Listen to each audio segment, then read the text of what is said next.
Art has always been a powerful gateway to healing for me. As a child, it was my escape and passion, and a key tool later in life, too. During a traumatic childhood, a therapist introduced me to using art as a way to heal and read the subconscious, and I've used it ever since.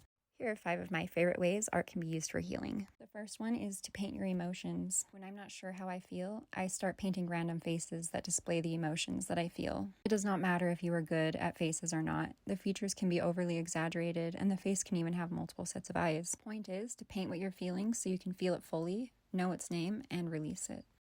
Next is free doodling or scribbling. This is kind of like free writing in a journal, but it's doodling and just seeing what comes out. Try to fill a page without judgment.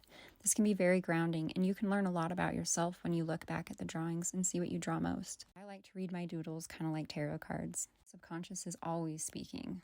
Next is scribbling with water-soluble crayons. This one is similar to doodling, but using crayons that wash away with water. This practice can be so releasing and healing for me. And you can ask yourself a lot of questions during the process too, like why did you pick the colors you did? Why did you scribble the way you did? And then you wash it away with water. And when the water dries, I like to use them as backgrounds or look and see what kind of shapes come out of the blooms and create something new. Next one is mandalas. Making mandalas is one of my oldest and most favorite ways to heal with art. This was something that I did naturally as a little kid, and I didn't even know they were called mandalas until I was older. Circular shape draws us inward, and it helps us feel centered and balanced, and making them symmetrical takes focus and helps us stay in the present moment. And the last one for today's list is art journaling, which is very basic and broad, and a lot of the stuff I mentioned was all done in the art journal. But art journaling has been one of the most healing things for me ever. Not only do I make my own journals, but I fill them up. This is where I allow myself to play, experiment, and mess up.